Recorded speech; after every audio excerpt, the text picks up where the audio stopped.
A ver.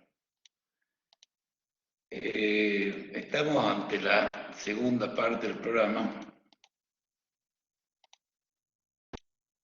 El lunes pasado hicimos lo mismo, tomando como punto de referencia también los principales aspectos de algunas unidades. Y ahora vamos a referirnos a esta parte que se refiere a las organizaciones.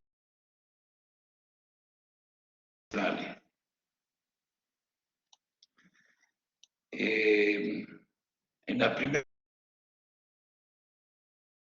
visto dentro de los diversos sujetos del derecho internacional, decíamos que el Estado es el primero y el más antiguo de los sujetos de derecho internacional, el que le da nacimiento.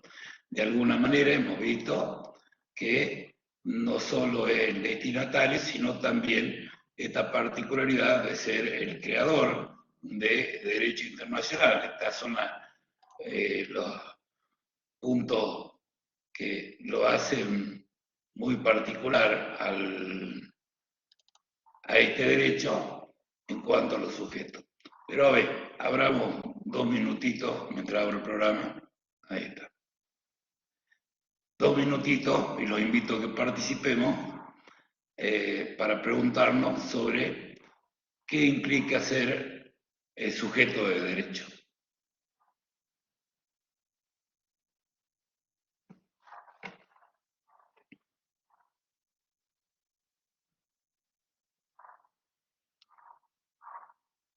Nosotros hasta acá, bueno, obviamente en la carrera sabemos lo que es sujeto de derecho, ¿no es cierto?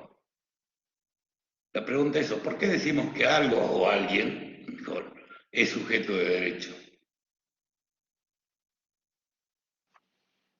Porque es un ente susceptible de adquirir derechos y contraer obligaciones. Perfecto, perfecto. Normalmente, esto de adquirir derechos y contraer obligaciones, sabemos que no se limita a las personas de existencia visible, esto que estudiamos desde el primer año de la carrera, sino también a las personas de existencia ideal. También sabemos, ¿sí?, ya desde introducción al derecho, de que el derecho normalmente, este conjunto de derechos y obligaciones que va a vincular sujetos, y lo particular del derecho es que este tipo de relaciones produzcan efectos jurídicos, es decir, que nazcan derechos y obligaciones entre ellos, por eso tienen esta aptitud para ser titulares de derechos y para ser responsables de las obligaciones que se adquieran.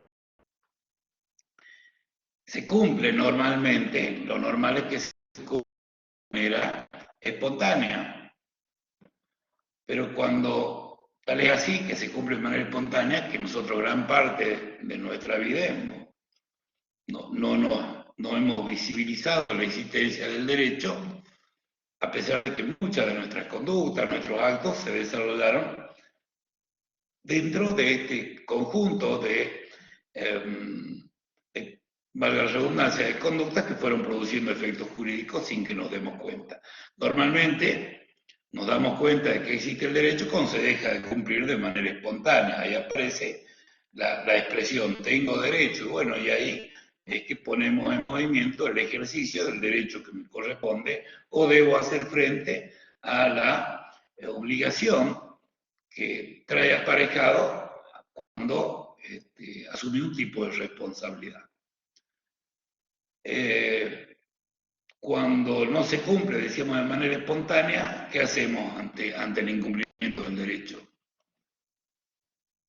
Buscamos que se haga efectivo a través de quién. Del derecho. Cualquiera tiene. A ver, Romina.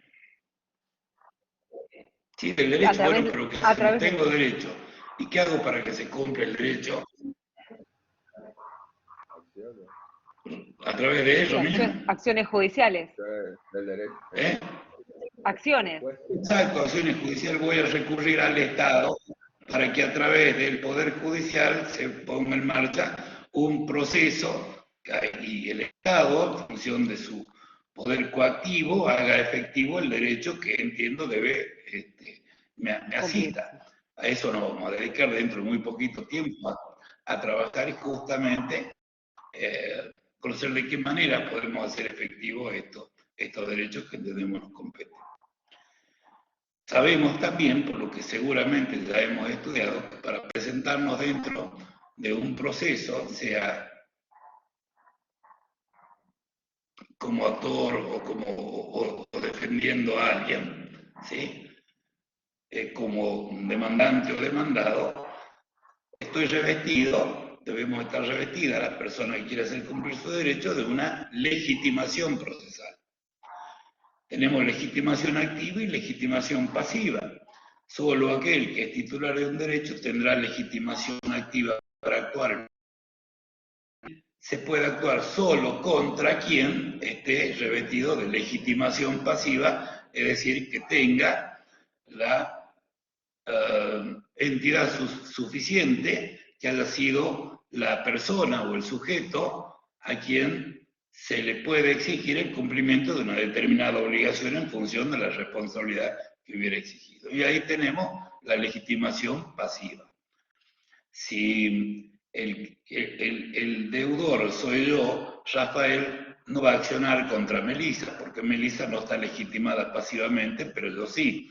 Excepción de previo y especial pronunciamiento, ya sabemos esto, ¿no es cierto? Falta legitimación pasiva, y si no soy titular de la acción, tampoco falta legitimación pasiva. Estamos acá. Un breve repaso de derecho civil y de procesal civil. Salgamos del mundo del derecho interno y volvemos al derecho internacional. El juego de relaciones para hablar de sujeto de derecho es exactamente el mismo.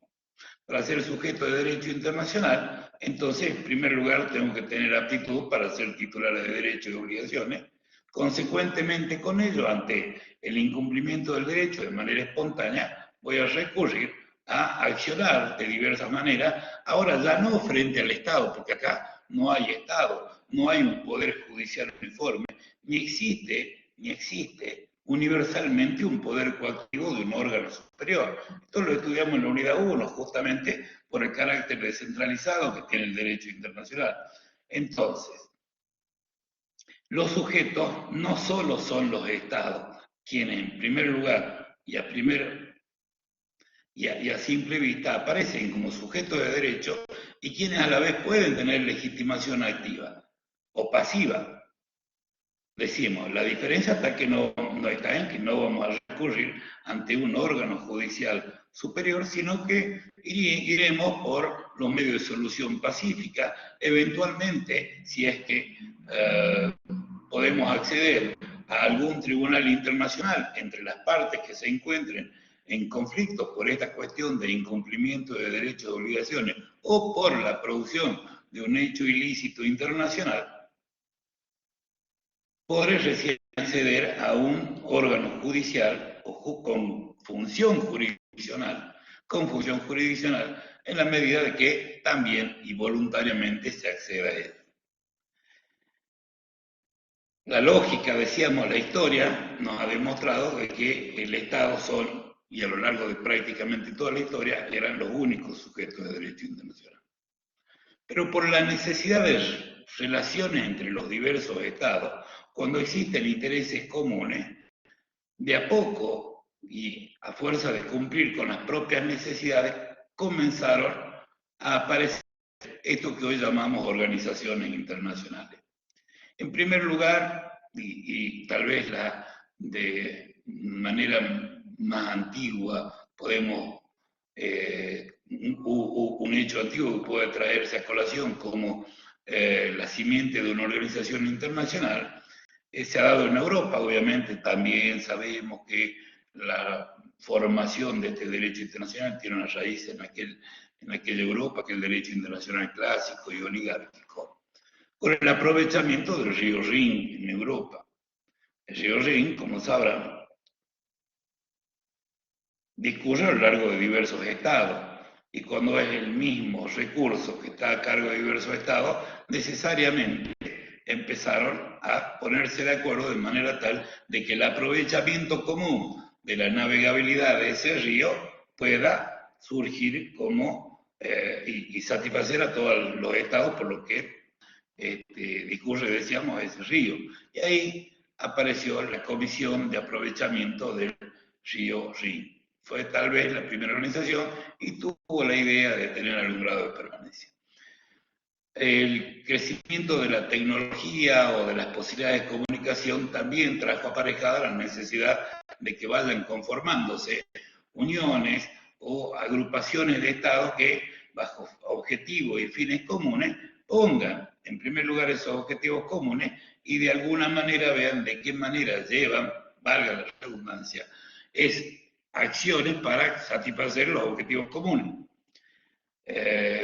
La Unión Postal Mundial empieza a surge naturalmente con la necesidad que tienen los estados de poder comunicarse por vía epistolar personas de un lado y del otro. Y obviamente los estados que fueron conformando, cuando apareció el telégrafo también, la Unión Telegráfica Internacional, son los primeros activos de organizaciones internacionales, pero siempre fraccionadas con fines determinados, específicos y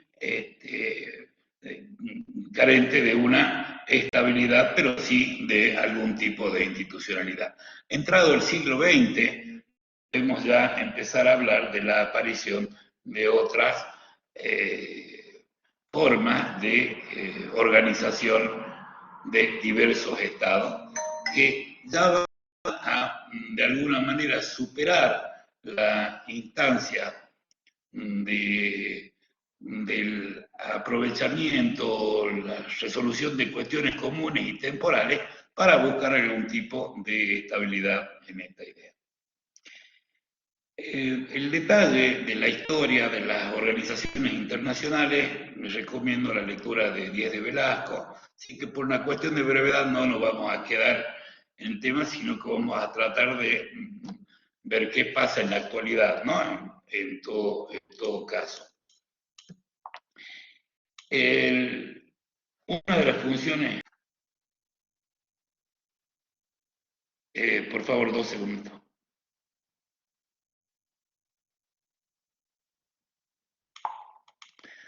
Gracias. Decíamos que el siglo XX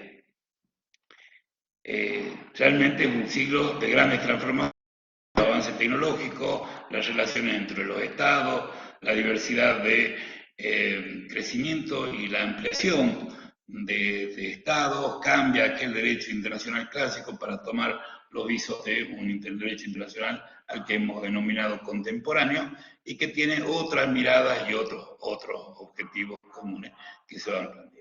La Primera Guerra Mundial es un hecho que sin lugar a dudas trajo terribles consecuencias para toda la humanidad. Y esto permitió de alguna manera la aparición, impulsó, ¿sí?, a impulso del presidente de los Estados Unidos la creación de una organización que tienda al mantenimiento de la paz y seguridad internacional y ahora ya con algún tipo de originalidad. Una organización con vocación en principio de universalidad, es decir, que abarca a todos los estados con objetivos de carácter general. Esto es, que tienda a la procura del mantenimiento de la paz y seguridad internacional. El Tratado de Versalles de 1919 da nacimiento a la Sociedad de las Naciones, que organización, en definitiva, todos sabemos también, constituyó un fracaso por diversas situaciones. Una de ellas, la no incorporación de los Estados Unidos. El Senado estadounidense negó la incorporación de Estados Unidos a la Sociedad de las Naciones, lo que ya de por sí trajo aparejado un gran problema en cuanto a la cuestión de integración. Por otro lado, la no incorporación de los países en primer término que habían perdido la Primera Guerra Mundial, luego su admisión, la expulsión posteriormente de Alemania, la suspensión de Japón, el retiro de Rusia, retiros permanentes, temporarios, por ejemplo el de Argentina, que suspendió su participación en la Sociedad de las Naciones. Son algunas cuestiones que, por un lado, la universalidad se desgaja y entra a perder algún tipo de terreno. Y desde otro punto de vista, dentro de lo que significa como faja organizativa, la necesidad de que las decisiones debían tomarse por unanimidad. Y esto obviamente es muy difícil en un complejo tan amplio como pueden constituir una organización que tiene o que pretendía agrupar a todos los estados del mundo. Sin lugar a dudas que la imposibilidad de que la Sociedad de las Naciones pueda frenar la Segunda Guerra Mundial fue definitivamente el acta de defunción de aquella sociedad o de aquella organización internacional. Y él se inicia la Segunda Guerra Mundial.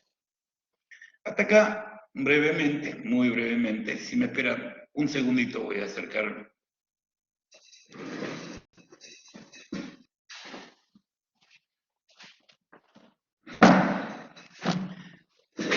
nuestro complejo de tratados para que vamos viendo desde aquí también. La idea de existencia de una organización internacional retoma, les diría, iniciada la Segunda Guerra Mundial, a partir del posicionamiento que tienen los aliados. ¿Sí?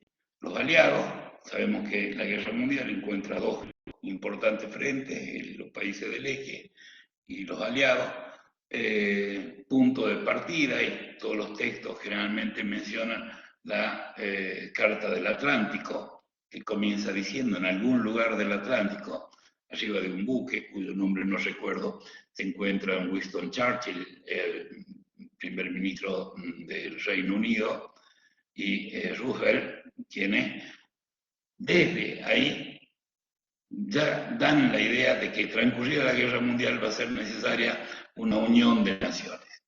¿Sí? Una unión de naciones. Esta unión de naciones se va fortaleciendo a partir de, decíamos, de los aliados para justamente evitar de que esto siga en el futuro. Estamos en plena guerra.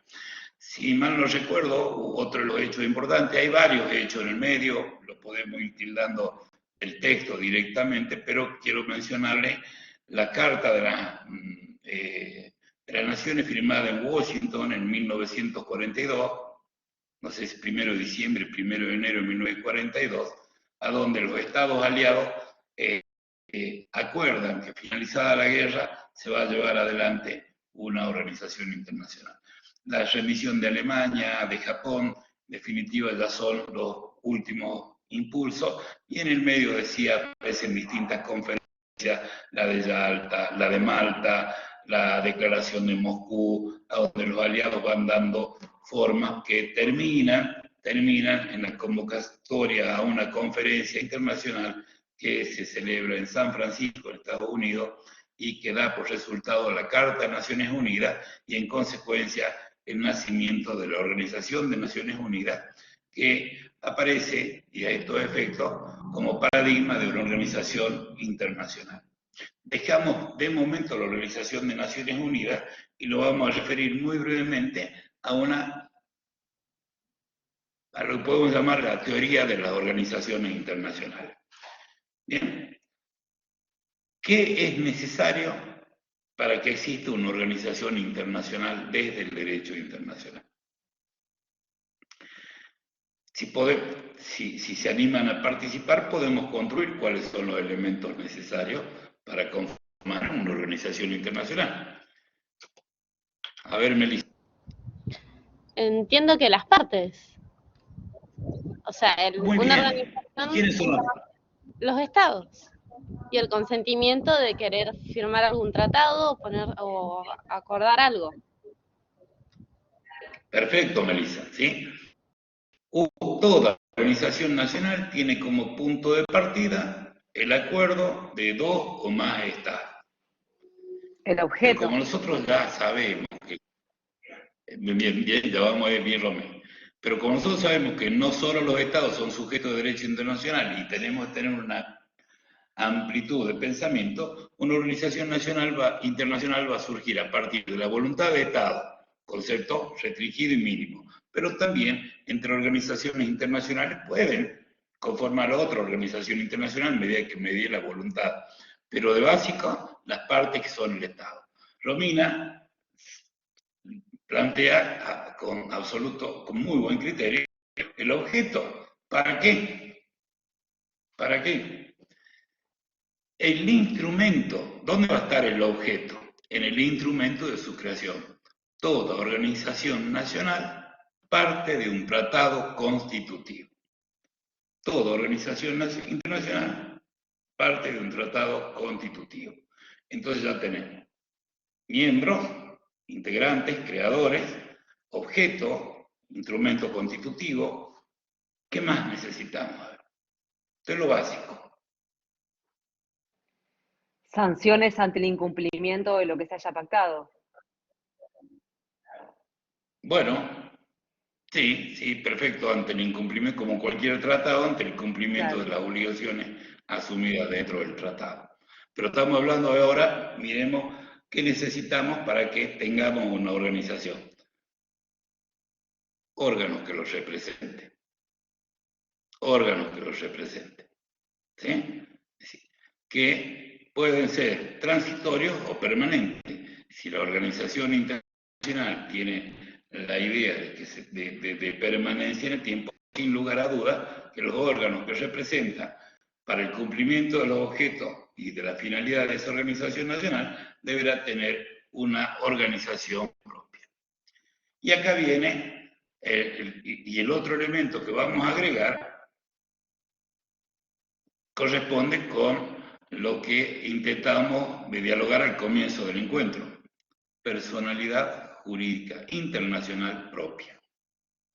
Personalidad jurídica internacional propia, es decir, una personalidad jurídica internacional distinta, subrayo, distinta de la de los sujetos que la integran.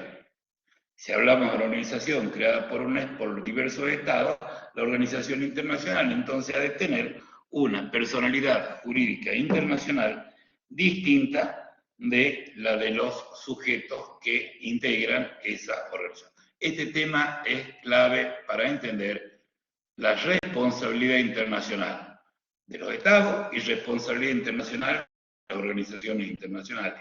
Obviamente que si hacemos un razonamiento lógico y decimos que las organizaciones internacionales tienen personalidad jurídica distinta de la de los sujetos que lo integran, en campo de responsabilidad, las obligaciones inherentes a la organización internacional serán de ella y no necesarias o directamente de los estados que la integran.